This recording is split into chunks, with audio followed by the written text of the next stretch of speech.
Good afternoon. Lan, Lois, Rob, Missy, Leah, Greg, Mike, Berg, Marlo, Christopher, Tim, Danny, Sarah. Wonderful friends and beloved acquaintances. We're here to celebrate the life, both the mortal life and I believe the immortal life of Cynthia Fischer, who is known to me as Cindy. So please forgive me. I will say Cindy, and you can honor her with the name that you have for her. I've had 50 years of the privilege and the gift of Cindy's presence in my life. And I will have, I hope, for the rest of my life, her presence, which is so supremely with us today. We were 17 years old, and we were young women when Cindy and I met in the Pi Beta Phi sorority house in Minneapolis, Minnesota. I was kind of an introvert at that point in my life, scared to death, as I hope many 17-year-olds are. And there was Cindy. She was smart, and she had long hair. And she thought with her heart and with her brain. And she listened better than anyone I've ever known, and still does. And she was thoughtful in her comments, and she would offer them if asked. And she was completely focused on two things, the law and on all things Italian. Being a Scandinavian myself, I thought this was quite exotic.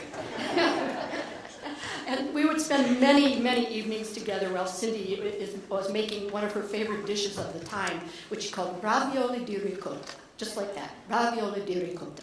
And she would get a can of ricotta cheese and some frozen spinach and a little bit of flour, and then make great globs of ricotta cheese with spinach and flour, and then dump them in the water and saying, "It's wonderful, you'll love it."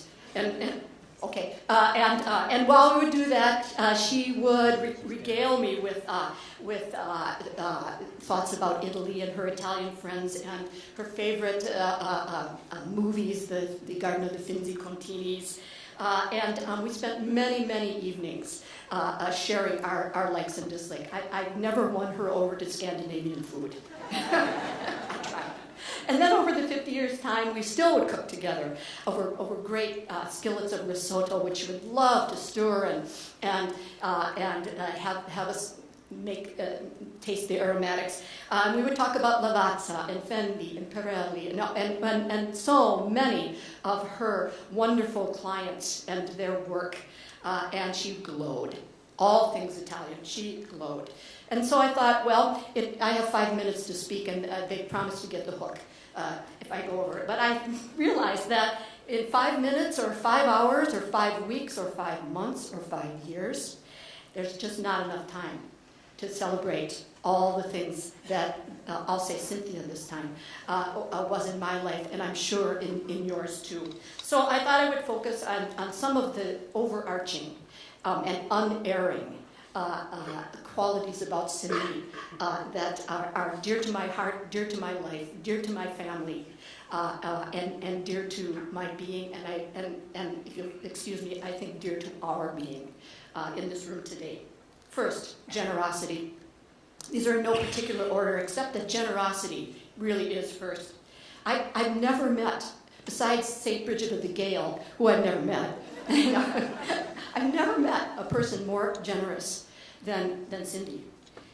When I was homeless, starting my master's, I had no place to live and no money, and Cindy rented me the closet in her apartment floor that she was sharing with some friends, which was a great gift. First of all, because I had a roof over my head and 4 very enclosed walls that I could call my own, but secondly, because she rented it to me. She didn't give it to me. She rented it to me and started me on the course of, if you're going to be on your own, these are the things you need to expect. She was generous with her clothes. Many of us in this room, I think, probably have a pair of shoes or a shawl, a hat, a pair of gloves, the wonderful gems of Cindy's closet. 'Closet' 'that' that she shared with all of us. She was generous with her time. Many of us in this room, I think, probably have a pair of shoes or a shawl, a hat, a pair of gloves, the wonderful gems of Cindy's closet that she shared with all of us. She was generous with her time. She was generous with her clothes. She was generous with her clothes. She was generous with her shoes. She was generous with her clothes. She was generous with her time. always with her time. She was and still is the most generous listener I know, and her generosity in the way that she responds after listening very carefully is quite extraordinary. Cindy, generosity, same thing. Secondly, joy in life, especially in life's beauty. I was thinking about this, and I thought, well, so many of us seek beauty, but Cindy did not seek beauty.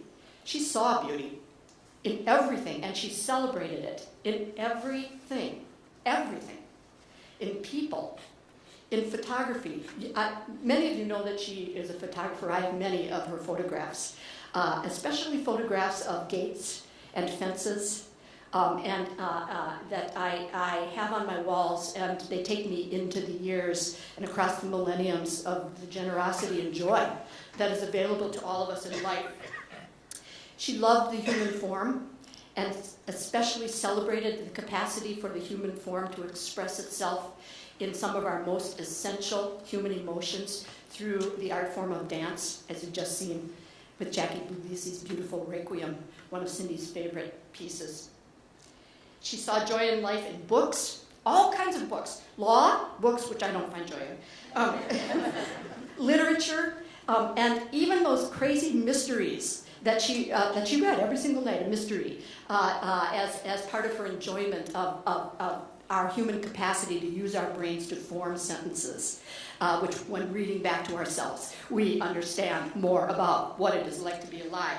She found joy in the littlest things and in the hugest things. Sorry for the word, but there you have it. I want to tell you my Japanese iris story, and I'll be very quick, but this to me is essential, Cindy. Before Cindy and Len were married, I would stay often at Cindy's apartment overnight, and I would always arrive with flowers. And I brought her a half dozen Japanese iris in their budded form. And she took them and she put them in I believe it was a cobalt blue vase. And we spent the next 20 minutes unfurling each one of the buds of the iris, petal by petal. And with each petal, she noticed something beautiful and different, until we had all 6 of those iris arranged in the most beautiful arrangement in that cobalt blue vase, which she then placed on her alto table so that the sun could hit them just right. And I thought to myself, if I can find that kind of joy in the everyday objects of life, I deserve to be Cindy's friend. And I've strived to do that every day in my life. Next quality, celebration. Cindy loved to celebrate, especially the dreams and accomplishments of her friends and her business acquaintances, especially that. In whatever walk of life we are in, for myself, I compose music. She celebrated that. We have in this room many people who are accomplished in many, many, many ways in life, and Cindy celebrates each one of us. And not only celebrates us in our accomplishments and our dreams, but also assists in whatever way she can, in all of us realizing our dreams, no matter what it is. If you needed a new suit of clothes for a particular job interview and she maybe thought you could look a little better, she would assist you in picking your clothes. In my case, she would assist me by lending me her bookshelf in her apartment, where I found many inspirations for pieces of music. And each one of us in this room, I think, can throughout this celebration of life, think of a time when Cindy has celebrated who you are, no matter what it is, and offered her assistance to help you realize yourself even better than what you're doing. And there's other qualities: loyalty, unfailing loyalty, discretion, dogs. When I first met Cindy, the family dog was a Scotty dog named Duncan. And I just thought, well, this is so jolly. Here was the Fischer family and everybody boisterous. My family was not a boisterous family, but we had dogs. But Cindy's house was always full of movement and runnings about. And Duncan was always there, underfoot, running around, and always beloved. And I followed Cindy and her dogs and had the privilege of knowing many of her dogs, all the way through Julio and Paloma and beloved Luca. And oh my goodness, the kind of joy that Cindy has in the beings of all of us, and in particular, her dogs. And so now we get to the biggies, the overarching, the themes of Cindy that I hope to carry with me. Unconditional love. We were roomies for quite a long time, and as roomies, you know that there are stories that you just cannot share with anybody but your roomie. And these kinds of relationships teach us about unconditional love, if you remain loving friends all the way through the time of being together during those parts of your life when you don't know who you are and you're just forming. She taught me a lot about unconditional love, which I hope to carry forward. But not only unconditional love, she taught me a lot about courage. Cindy, throughout her life, from when I met her at 17 to when I last talked to her a few days before she passed, gained the ability to name what's difficult in life, whatever it is, to name it, to walk right up to it calmly, to define it, and then to walk through it. And come through it with unconditional love.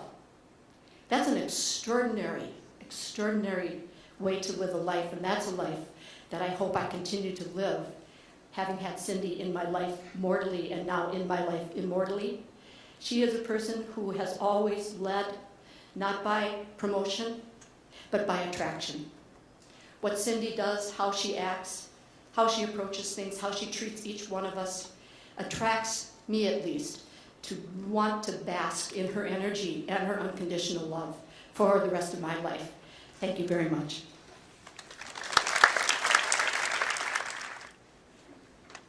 First of all, we'd like to thank all of you for coming here today to honor our older sister, Cynthia.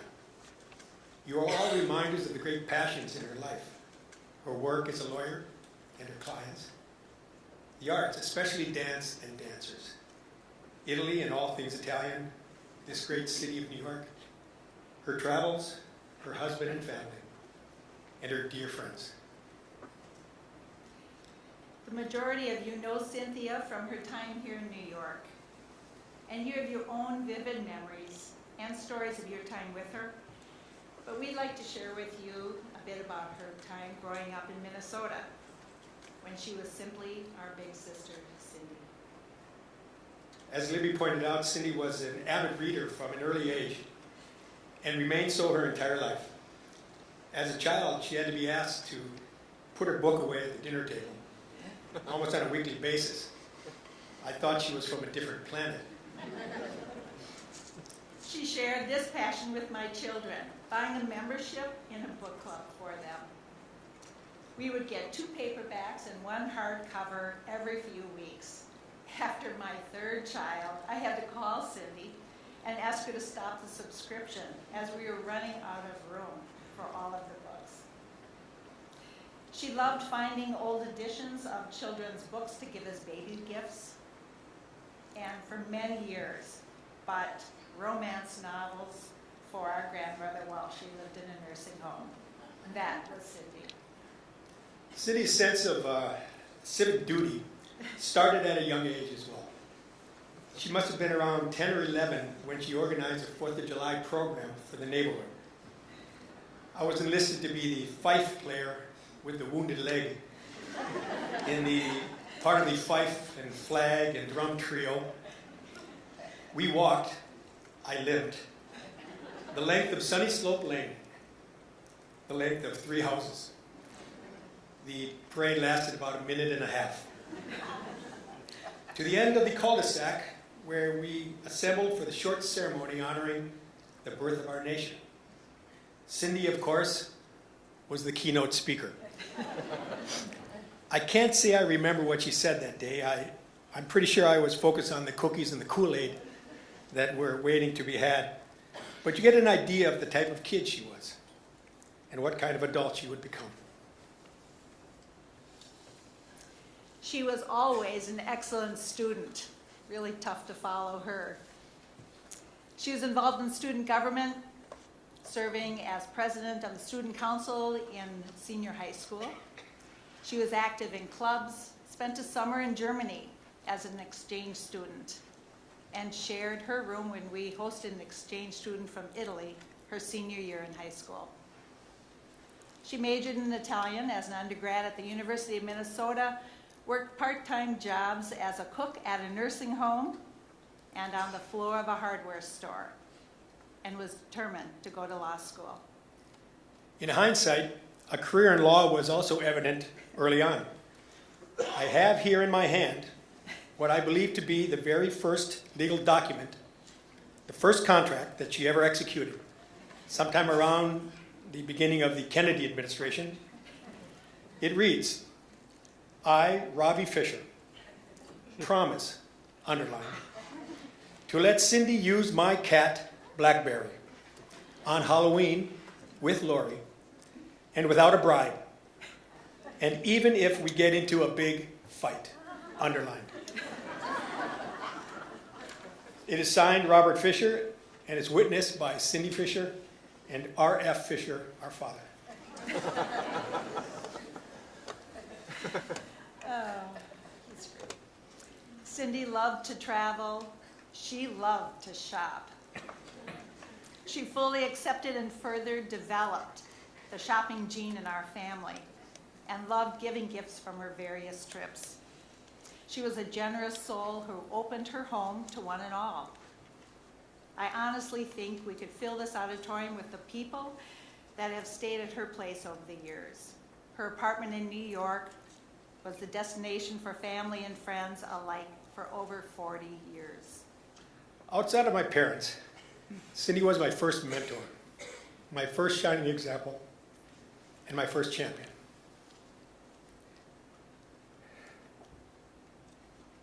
In the mid-'80s, Cindy and I purchased part of an old 300-year-old farmhouse in the Haute-Savoie region of France, near Lake Annecy. She loved that place. And over the years, we created some great memories there.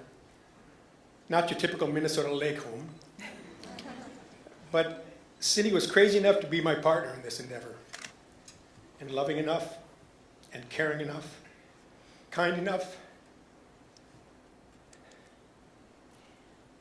and generous enough to always be present, to be an active, vital part of our lives and the lives of our children.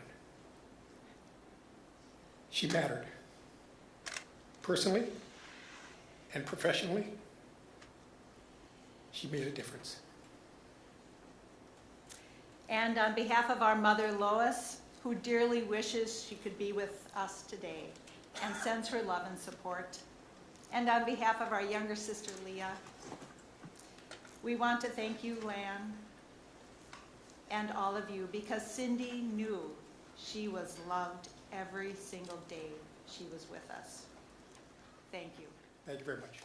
Hello, everyone. My name is Tim Rice, and I had the honor of having Cynthia as my stepmother. And it is an honor to say a few words here today. Cynthia came into my life when I was 10 years old. And here's the truth. Cynthia is the best thing that ever happened to my dad. And she's also one of the best things that ever happened to me. They fell in love quickly, and I thought to myself, who is this mysterious Blackberry-toting city person? And why is she telling me that I should be going to the ballet? Cynthia welcomed my siblings and I into her world with open arms. And what a world it was. The love that my father and Cynthia shared was real. She stepped out of her comfort zone and all of a sudden had 3 stepkids from Long Island, 2 of whom were already off to college, and me, one preteen troublemaker. I also think that having a stepson was a strange new world for her as well. Well, not only was she up for the challenge, but ultimately she became a role model. And it's scary to think where we might be without her. She created a little bedroom made out of bookshelves in her apartment. And so there I was, all of a sudden, surrounded by art and culture, and Cynthia's incredible sense of style. My dad, the Michigander, married to a Minnesotan in New York City, young and in love. What more could somebody ask for? Cynthia looked beautiful on their wedding day in her elegant purple dress. And that is who she was, daring and true to herself. Entering into Cynthia's world is hard to put into words. She was big time. New York City, always traveling and always learning. And I cherish those defining moments with my dad and Cindy. This past Christmas was really special. We had a lot of precious time together as a family. And we reminisced about the good times and the bad. And we laughed about it together. As the years went on, my dad and Cynthia lived and loved life together, traveling all over the world and creating great memories with family and friends. They would always send postcards with really thoughtful and timely messages that always seemed to arrive at the perfect moment. No matter what, my dad and Cindy were always there for me. Except that one time when I was 18 years old and they changed the locks.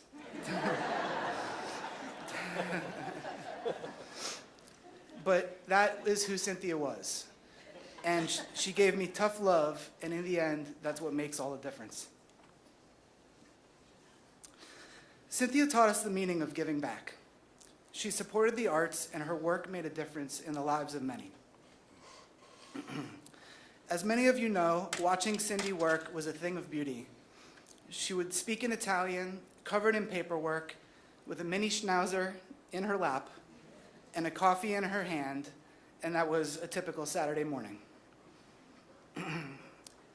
I think in this very theater, I sat alongside Cynthia once during Alvin Ailey's Revelations. And that was a moment that I'll never forget. The kind that ignites a passion for life. And I know that many of you here today know exactly what I'm talking about. Cynthia will be remembered as a trailblazer, a strong and powerful woman, a world-class lawyer, daring, dedicated, and true to herself. And just looking at this today, she touched all of our lives in different ways, and she will be deeply missed. Thank you.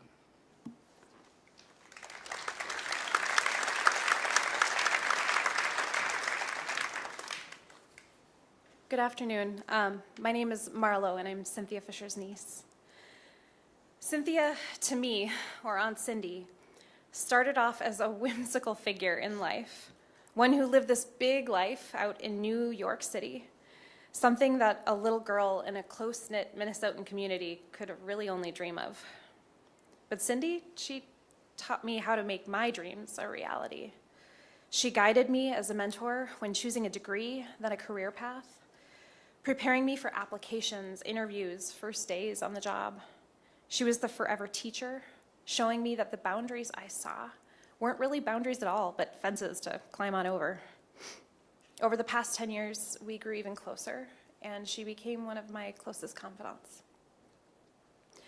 I mentioned that Cindy was a forever teacher and a great mentor, and I'd like to share a little bit of what I've learned from her throughout the years. It'll be a little repetitive to Libby's, but I'm glad that the themes match.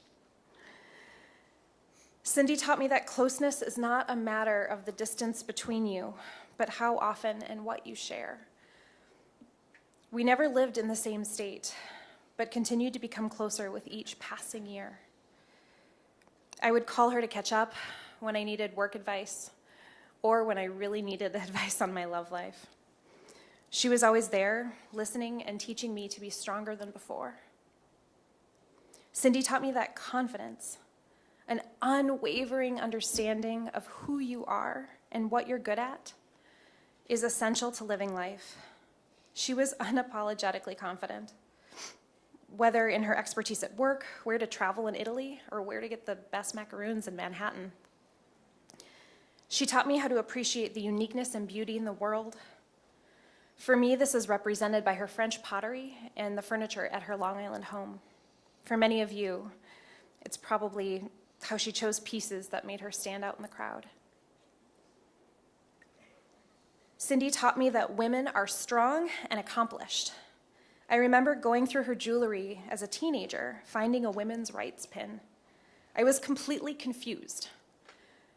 Due to her and many other women in my life, I had already thought that women were completely equal to men. Cindy taught me to invest in what you're passionate about. Dance is one example we see here today, but Cindy taught me to do more than just appreciate. By bringing me into her nonprofit work and putting me to work as a volunteer at galas when I came into town, she taught me that making your passion possible was a more meaningful way to engage. Cindy taught me to take risks. She encouraged me to move to San Francisco on a whim. And I had a fantastic chapter in my life before moving back to Seattle. It's because of her that Tim and I had a chance to live in the same city and become not just cousins, but friends. Cindy taught me to always have an open door. As my mom mentioned, nearly everybody lived with Cindy. And that's how she was able to teach so many of us. I'd like to carry on her tradition. So for all of you here, I have a guest room in Seattle with your name on it. Cindy taught me to really relish in happy moments. This could be a good latte, looking out at the birds on Long Island, videos of the granddaughters, or tickets to a Prince concert at Madison Square Garden. To this day, that was the best concert I've ever attended, and it was with her. But the most profound thing that Cindy taught me was generosity, as Libby mentioned. Cindy arranged for my first internship at Lavazza in New York City. That summer, she and Lan hosted me in their Chelsea apartment. When I tried to clean or pay for groceries, she emphasized that that wasn't the deal, that wasn't my time. When I asked her what I could do in return, she told me that eventually it would be my job to help and support others when they needed it. This advice has drastically shaped how I work with and mentor others now in my own life and career. So now more than ever, I think it's Tim's, it's our turn to be generous, allowing her to live on in us.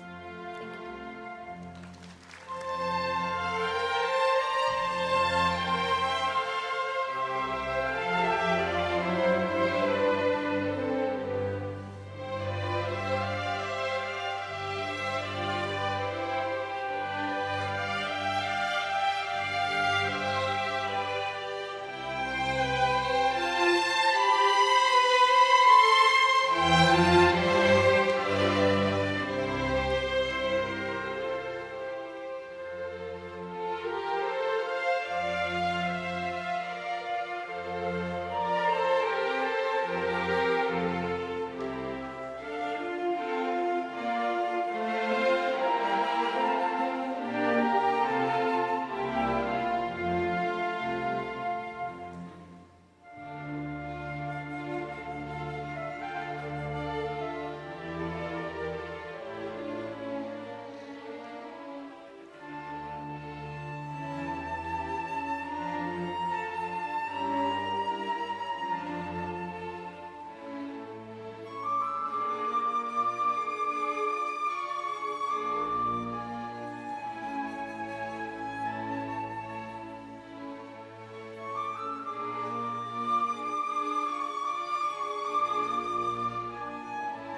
Buon pomeriggio.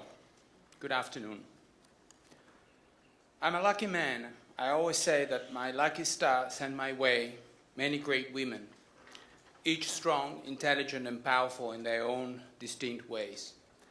Each of them guided me and taught me a lot about life and being the person and the professional I am today. Cynthia, or to us Italian Cinzia, is most certainly one of them, together with my wife Fe, my mom Paola, and my late younger sister Simona. At Pavilion Harcourt, Cynthia was the voice of reasons and the champion of many causes. She was tough on everyone, especially partners, but always with that big smile. She was a great teacher to anyone who wanted to listen. She taught me a lot about the law and ultimately on how to be a more effective lawyer and communicator. Cynthia did not mince words, yet she always found the right way to correct me and my work to make me grow as a professional. When writing, she always used a trademark emerald blue ink, and I thought that that was a nice way to downplay the effect of an otherwise heavily marked up memo or letter. She became my mentor, especially after Sonia Sotomayor left Pavilion Harcourt for a dream career. Cynthia was also a teacher of life, how to overcome difficult moments as she herself had done time and again, how to live to the fullest as she did. With her example, she led the way and showed me and my family how to become socially involved. She was very generous and made time for everyone who needed her. Even in very busy life, between long hours at the office, running from business meetings to meetings for the several dance organizations she was helping, Cynthia always made the time for her family, starting with Lan and his children, who she considered her own, her grandchildren, and a huge extended family and friends. Cynthia was the best friend to me and Fe, and like an aunt to my daughters, Paola and Alessia. She was a role model to countless people on how to be a great woman, a good person, and a successful professional. Cynthia loved dance very much, so much that she would never stop spreading the word about it. She introduced Fe and me to ballet and modern dance alike. She found time to organize hers and our seasons. She brought us to New York City Ballet, convinced us to join its junior committee, and to go to as many dance performances of as many dance companies as we could possibly pack in one every dance season. She was daring in her choices, always trying to expand our dance horizons. I will never forget how over 27 years ago, we went to a church's basement near Washington Square to a performance where we were sitting on the floor and the dancers, well, they too were on the floor most of the time. Many of the friends that we have today are thanks to Cynthia introducing us to dance, because many of them share our love for this art. Cynthia also practiced dance with passion. She took ballet classes as many times a week as she could, brought my family to waltz lessons, and followed us when we decided to take flamenco. Her ballet performances at many of the firm's holiday parties are memorable, always in great spirit, with her dance leotard and point shoes. As a dance patron and amateur dancer, Cynthia knew how tough the dance profession is and the difficulties dancers may encounter after their dance careers come to an end. For that reason, she became so involved with career transition for dancers, working tirelessly to make sure that as many dancers as possible have a future after dance as rich and fulfilling as their dance careers. To her Italian clients and friends, she was Cinzia, in part because for us it is somewhat difficult to pronounce Cynthia correctly, but more importantly because her Italian was so very good and her understanding of Italian mentality so deep that she was truly an Italian at heart. Even in cooking, another of her many talents, Cynthia was able to successfully combine American and Italian traditions, She even convinced me to make risotto with Minnesota wild rice. I miss her greatly. My family misses her. But I'm convinced she is now up there with my sister Simona, looking over us, urging us to continue to love dance, to care for one another, to squeeze the most out of our days, and making sure that we continue in our to be asked to footsteps. speak at this celebration of Cynthia's life. I'm a partner in the New York office of Schneider Harrison, the law firm where Cynthia practiced from 2005 until January of this year. And today, I would like to speak about 5 things. Like others who have spoken today, I have themes. I try to see if I can make those themes memorable. So my themes are A, B, C, D, and E. I want to talk about adoption, balance, compassion, dedication, and energy. Adoption. Cynthia adopted Schneider in 2005. This is true. When we had our first meeting, Cynthia and I immediately connected personally. We both saw opportunities for her at the firm. And as we parted, I asked her not to forget us, her first interview after Pavia and Harcourt, because I said there would be many flashier firms recruiting her. Cynthia didn't forget. She chose to become a partner at Schneider, and she adopted the firm as her new professional home. Now, what did that mean to Cynthia? It meant being a true partner with capital letters and big, bold face, black lines. She performed legal services, of course, at high level for the clients who followed her to Schneider. Responsiveness to their leads was first and foremost her concern. This included having countless early morning phone calls with Italy 6 hours away. But she was always ready to support other partners with her skills without asking, what's in it for me? She was the unusual partner who can both lead a team and be an effective member of a team. She participated wholeheartedly in the civic life of the firm as the co-head of 2 practice groups, a member of countless client development projects, a leader of the Women's Initiative in New York, and a mentor to many women lawyers in the firm. When I was the managing partner of the office, she never once refused a request from me to take on a project, and more importantly, she followed through with enthusiasm and constructive action each time. But Cynthia's professional relationship with her Schneider colleagues is not the reason why she is so dear to us. It's those other letters, B, C, D, and E. Balance, compassion, dedication, and energy and enthusiasm. Balance. To my amazement, Cynthia always was able to balance her work life with a very full schedule of family and friend events, art, theater, dance, gardening, and in recent years, bike riding with Lan. Many nights I would visit Cynthia's office at around 7 o'clock, and she would be rushing out to a ballet or theater performance or to go to a dance class. And the next day, she would share her dance and theater reviews with all of us. She was a go-to source of recommendations for cultural events in the office. And why not? She was one of the lucky people who went to see Hamilton in the Public Theater and then smart enough to recognize its brilliance and buy tickets immediately twice for its Broadway run. I do not know another human being who is as compassionate as Cynthia. On a near daily basis, Cynthia would reach out to people in the firm who were experiencing difficult personal situations. Alcohol abuse relapse, dangerous hospitalization of a child, death of a mother, father, husband, or loved one, cancer so many times. And in each of those situations, in each of those phone calls, she brought to these conversations her special skills at listening, empathizing, understanding, supporting, and many times hugging.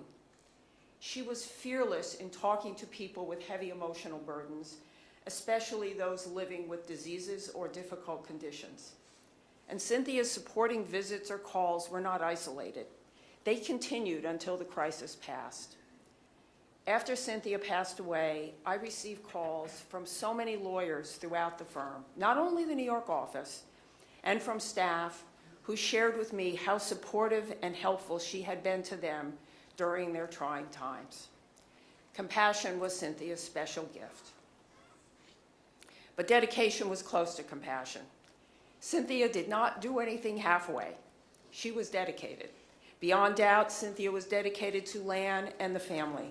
She was dedicated to her many special friends gathered over many years. She was dedicated to the nonprofits whose boards she served on, like Career Transitions for Dancer and Buglisi. But she was also dedicated to practicing law and highly dedicated to her clients. And Cynthia loved practicing law. And by that I mean applying the laws and regulations to allow her clients to build and continue their business. It was not about her, it was about the clients. She loved going and learning about the businesses of the clients, going through factories and warehouses, understanding the business goals and plans, meeting the people who operated and ran the businesses. Cynthia was especially dedicated to her Italian clients, as we've heard many times today, particularly Lavazza, which she helped incorporate in the United States more than 30 years ago. On one business trip to Italy, Cynthia asked Lavazza if she and I could take a tour of the Lavazza coffee processing plant in Torino. She was full of questions from the moment the tour started, everything from the tour guide's background and job at Lavazza, the equipment used to process the coffee, the sourcing of the coffee beans, the methodology of rotating the coffee in the warehouse so it didn't get stale, the packaging, the shipping. Her sincere interest was so evident to the tour guide that each answer got longer and longer and longer, and sometimes it fell into Italian. In the past few months of her life, in the last few months of her life, I suggested to Cynthia maybe that she should step back from the practice and spend a bit more time with her family and friends. Cynthia resisted. Her common answer was, "I'm so protective of," fill in the blank with a client name. "I'm worried that something will not get done properly." But Cynthia's dedication led her to recognize that she needed to train and introduce others to those special clients so that they would not be left unprotected. So she gamely and generously trained our lawyers and legal assistants so that they could pick up the baton if she needed to put it down. And finally, enthusiasm and energy. Where did Cynthia get all that energy and enthusiasm? She outpaced almost all of us all the time, even at the end. Going on a business trip with Cynthia was exhausting. She was a meticulous planner, and she scheduled meetings beginning at breakfast and often continuing through dinner. When I was preparing these remarks, I found our itinerary, a little bit like her brother, I found our itinerary from a trip in 2016. On the first day, there were 5 meetings in Milan, and this did not include the meeting we had before the first meeting, in which we planned the day. She previewed all the people we were going to meet and their role and importance to the firm. On the second day, we traveled to Torino, and we had 5 more meetings. And the third day, we traveled to another city and had 3 more meetings, and then traveled on to Padua. It went on like this for the rest of the week. By Friday, I was totally spent. But Cynthia remained energized, and she left to meet a friend in another city to spend the weekend. Cynthia seemed to fear only one thing: fading away. Even before her last illness, she told me she did not want to retire because she did not want to fade away. She got her wish. She did not retire. And her balance, compassion, dedication, and enthusiasm are so vivid, like those beautiful exotic jackets she used to wear to the office. There is no chance that she will fade away. Thank you.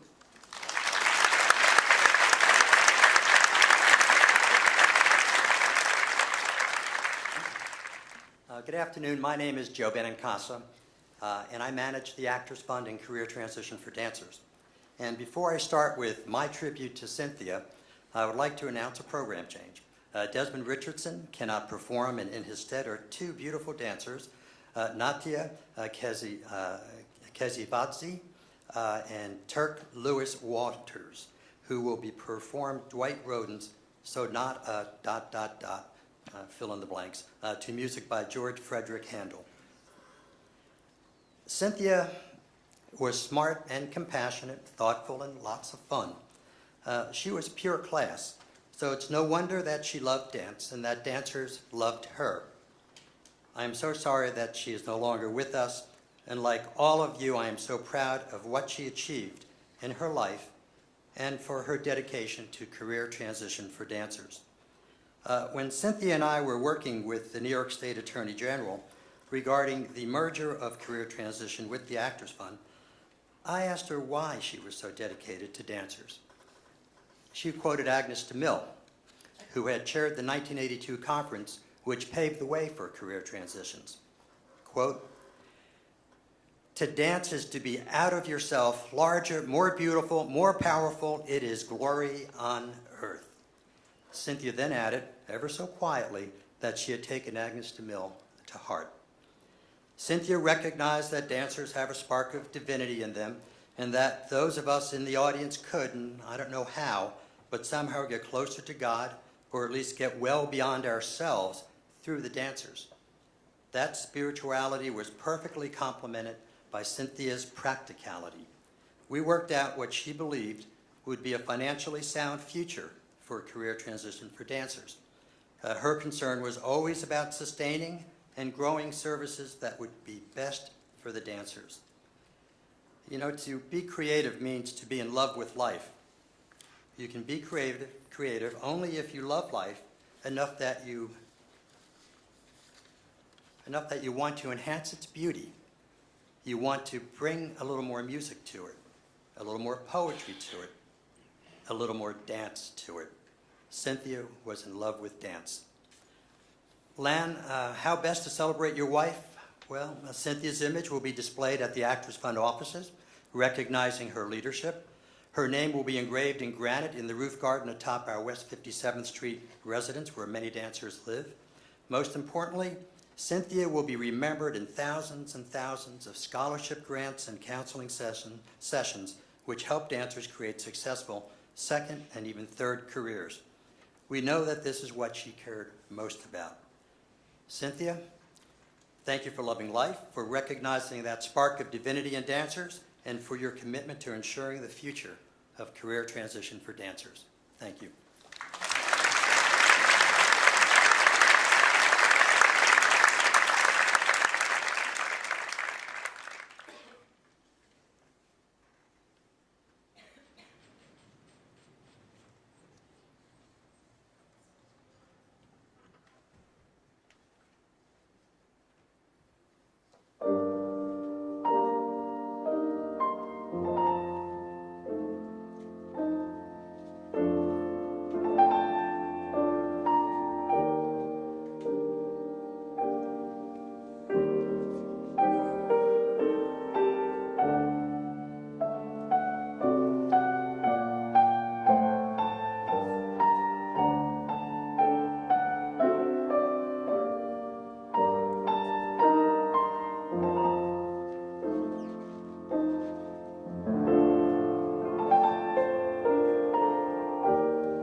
I'm wearing a Cynthia gift.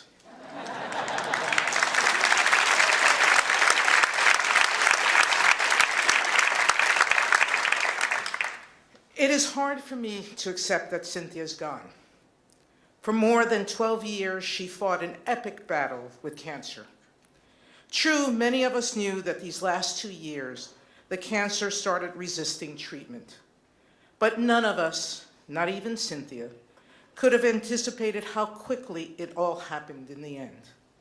It hit us like lightning, and there was barely time to say goodbye. I say this because coming to terms with how fast we lost her has been a part of my grieving process. But also because I know Cynthia would not want anyone here to feel badly that they did not get an opportunity to say goodbye. Please know that it was simply not possible, given how quickly it all happened. Christine, you were right. She did not fade. And she left quickly and essentially without pain. And for that, I'm so grateful. As you have probably learned from the program, I met Cynthia in 1984 when I joined her then law firm of Pavia and Harcourt. I was the third woman to come to the firm, and I am eternally grateful that Cynthia was there to welcome me immediately as a mentor and friend. That was the beginning of our friendship, and we remained close through all of our substantial life changes. I have so many special memories of her that if I repeated them all, we would be here for months, if not years. I will honor the request for brevity, however, and tell one story that to me epitomizes Cynthia. In 1987, the Brooklyn Academy of Music staged a production of an Indian-inspired epic called the Mahabharata. The production involved a multilingual troupe of 57 actors, musicians, and crew from 20 nations, and told the story of a 200,000-verse Indian narrative involving a dynastic struggle between branches of an ancient family. Mouthful, isn't it? The production took place over 11 hours. Cynthia, of course, wanted to see it. She came to me and told me that none of her other friends would go. What possessed me to say yes, you might ask? It was Cynthia asking. She followed dance and the arts so closely, and always found hidden treasures in performances that others would shy away from. Well, we went to the Sunset to Sunrise production, and it was very, very, very long. I think I slept sitting up through most of it. Cynthia did not. I was not surprised that the reviews for the production were less than complimentary. Just to give you a tiny flavor, quote, "The script has been translated into mostly prosaic, sometimes unidiomatic English, which is then spoken awkwardly. The dialogue is tedious. This work remains elusive." You get the picture. The rest was even worse. As we left the theater the next morning at the crack of dawn, I told Cynthia that I was a little less than impressed.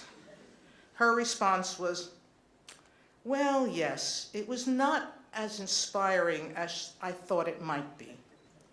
And it was a little difficult to follow at times, but the actors were trying so hard with difficult language and expressions. Incredulous that she could find something good to say, I decided to goad her a little, and I asked her if she would go back a second time. She paused, vacillation on her face, and she finally laughed and said, "No," but added, "I am glad I gave it a chance." That was Cynthia.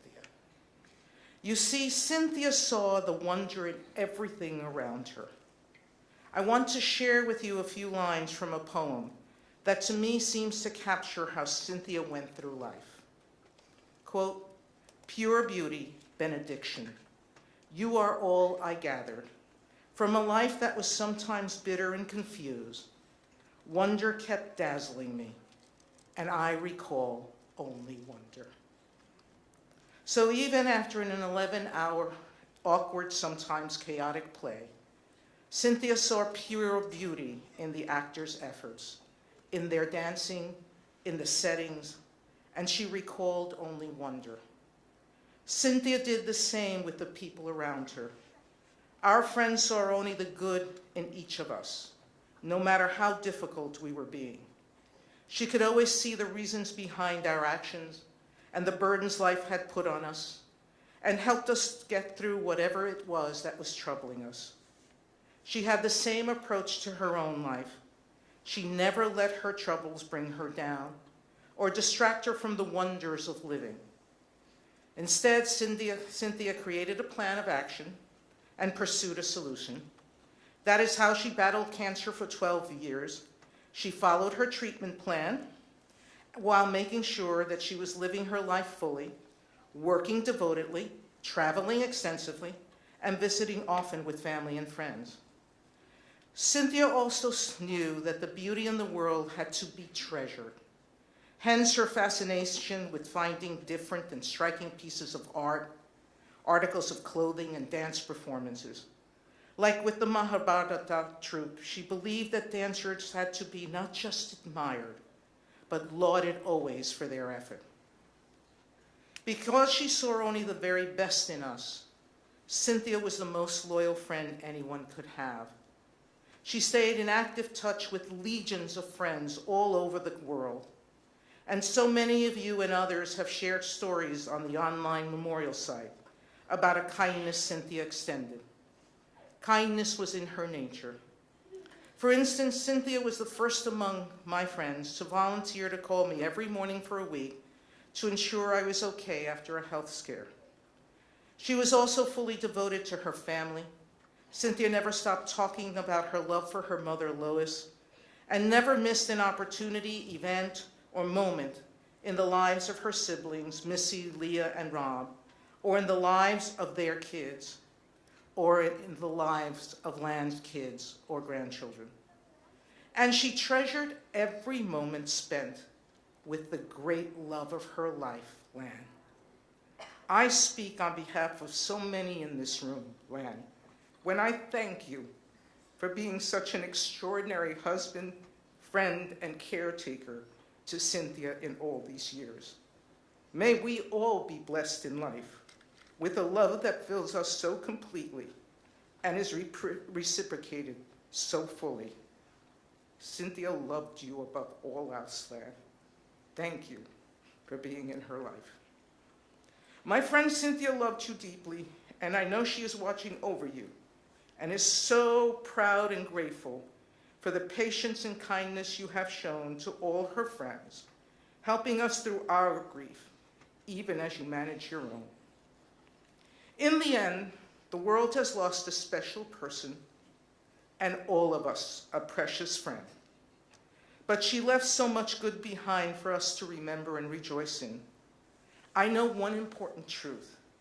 Cynthia has inspired me to permit wonder to dazzle me as it did her.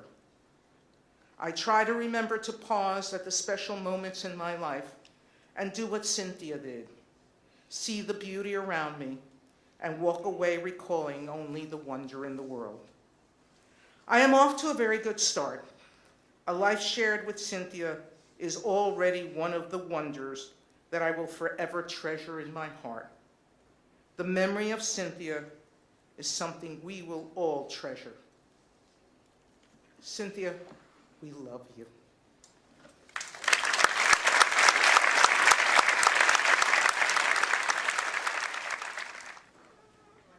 To read this on his behalf.